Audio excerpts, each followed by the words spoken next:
Estamos apresentando a Bíblia e este é o módulo de número 14, o dilúvio. Com a queda, uma sociedade ímpia se levantou. Nós lemos em Gênesis, no capítulo 4, versículo 16. Retirou-se Caim da presença do Senhor.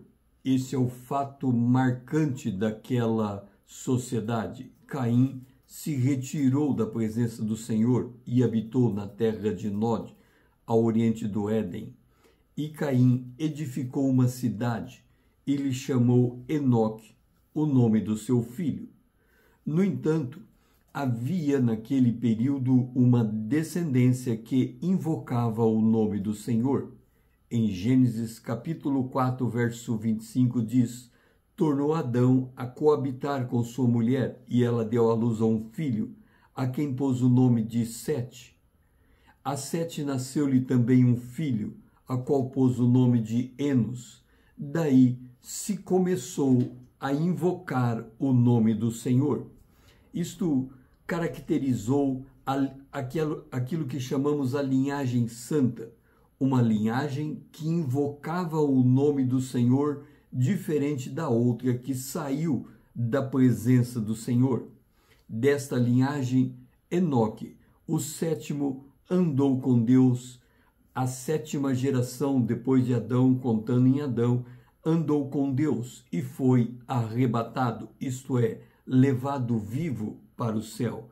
Nós encontramos em Gênesis esta história no capítulo 5, no versículo 22 em diante. Andou Enoque com Deus, e depois que gerou a Metusalém, viveu 300 anos e teve filhos e filhas. Aqui a ênfase é esta: Enoque, mesmo tendo uma família, andou com Deus. No verso 23, todos os dias de Enoque foram 365 anos. Então feita novamente esta ênfase. Andou Enoque com Deus, e já não era porque Deus o tomou para si, apontando aqui para uma íntima comunhão com o Senhor. Então nós temos a sétima geração em Enoque, nós temos Adão, Sete, Enos, Cainã, Maalalel, Jared e Enoque. Depois veio Metusalém, Lameque e Noé. Esta foi a chamada linhagem santa antes do dilúvio, uma sociedade que cria na interveniência de Deus e que Deus enviaria o libertador. Essa promessa está em Gênesis capítulo 3, versículo 15, também conhecido como proto-evangelho. Porém, inimizade entre ti e a mulher, entre a tua descendência e o seu descendente, ou seja, o descendente da mulher. Este te ferirá a cabeça e tu lhe ferirás o calcanhar. O objetivo divino é que esse libertador haveria de pisar a cabeça da serpente, vencendo-a, ainda que ela viesse a lhe morder o calcanhar.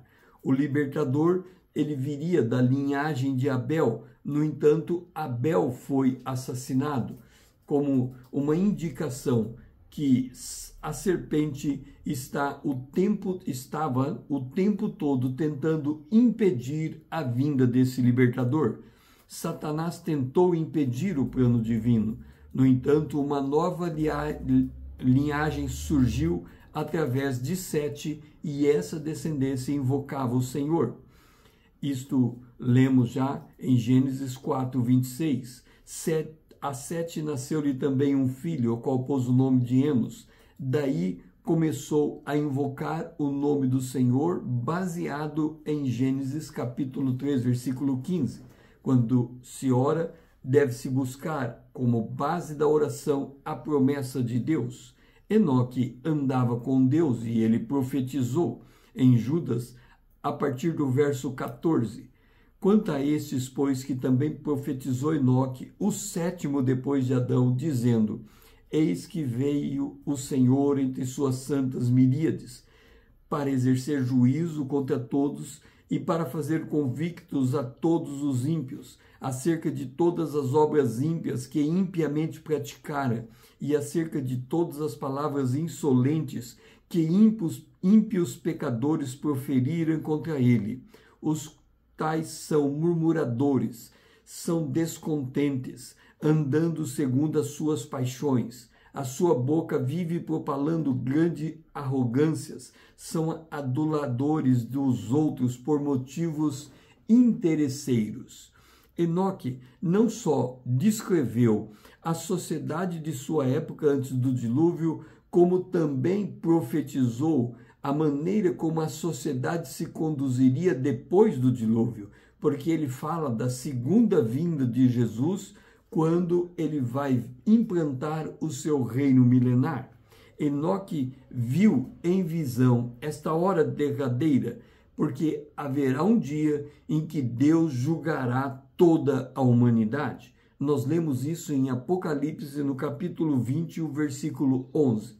Viu um grande trono branco, e aquele que nele se assenta, de cuja presença fugira a terra e o céu, e não se achou lugar para eles. Vi também os mortos, os grandes e pequenos, postos em pé diante do trono.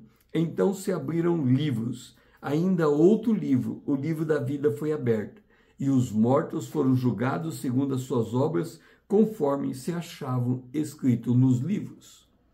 O período anterior ao dilúvio é um retrato da tendência do pecado e do modo como Deus manifesta a sua misericórdia e o seu juízo. Isto porque em Mateus capítulo 24, verso 37, Jesus fez uma referência aos dias de Noé e ele disse: pois assim como foi nos dias de Noé, também será a vinda do Filho do Homem, se reportando a sua segunda vinda, quando vai instaurar o reino milenar. Porquanto assim como nos dias anteriores ao dilúvio comiam e bebiam, casavam-se e davam-se em casamento, até o dia em que Noé entrou na arca, e não o perceberam. Senão quando veio o dilúvio os levou a todos, assim também será a vinda do Filho do Homem. Entenda, quando Caim saiu da presença de Deus, ele perdeu a capacidade de discernir os propósitos de Deus. O ímpio se afasta de Deus e não percebe a proximidade do juízo vindouro, por mais evidente que sejam os sinais deste juízo. O ímpio não percebe que a misericórdia que Deus está lhe concedendo é para seu arrependimento e sua conversão. Em 2 Pedro, capítulo 3, o versículo 9 diz: não retarda o Senhor a sua promessa, como alguns a julgam demorada. Pelo contrário, ele é longânimo para convosco, não querendo que nenhum pereça, senão que todos cheguem ao arrependimento. Como consequência, porque os ímpios não prestam atenção e não ouvem a voz do Senhor, quanto mais avança as gerações, mais se multiplica a iniquidade. Foi o que aconteceu no período anterior ao dilúvio, retratado em Gênesis capítulo 6, no versículo 5. Viu o Senhor que a maldade do homem se havia multiplicado na terra e que era continuamente mal todo desígnio do seu coração. Essa expressão continuamente mal se traduz nos dias de hoje, aquele indivíduo psicopata que não tem nenhum senso de arrependimento. Então se arrependeu o Senhor de ter feito o homem na terra, e isso lhe pesou no coração. Em que pese Deus manter a sua misericórdia, haverá um tempo em que a porta vai se fechar. Quando esta hora chegar, inicia os juízos do Apocalipse, assim como veio o dilúvio. Mesmo com a proximidade do dilúvio, Noé atuou como pregador, avisando a humanidade. Nós lemos isso em 2 Pedro capítulo 2, versículo 5. E não poupou o mundo antigo, mas preservou a Noé, pregador da justiça. Ele não só pregava o evangelho, como pregava a volta de Jesus e a necessidade do arrependimento, como também na construção da arca ele dava um testemunho vivo de que ele cria na vinda desse dilúvio. A sua pregação pode ter se estendido por 120 anos, Porque em Gênesis capítulo 6, o versículo 3 diz: Então disse o Senhor, o meu espírito não agirá para sempre no homem, pois este é carnal, e os seus dias serão 120 anos. Em dado instante, a porta se fechou, e o dilúvio veio, e assim também virá o juízo final. Em Gênesis capítulo 7, o versículo 1, nós vemos o relato desse fato. Disse o Senhor a Noé: Entra na arca tu e toda a tua casa, porque reconheço que tens sido justo diante de mim no meio desta geração.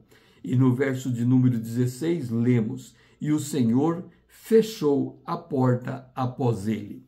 Noé e sua família foram salvos porque creram na palavra de Deus.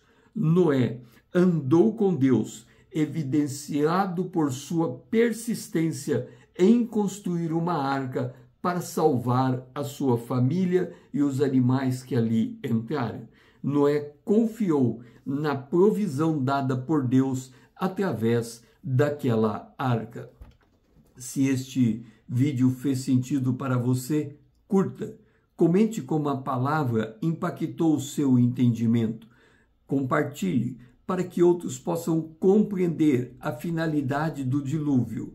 Salve para que você reveja os textos bíblicos que foram citados. Siga-me para que possamos crescermos juntos na graça e no conhecimento do nosso Deus. O meu lema é: conhecendo a palavra para sermos transformados pelo poder de Deus na imagem de Cristo.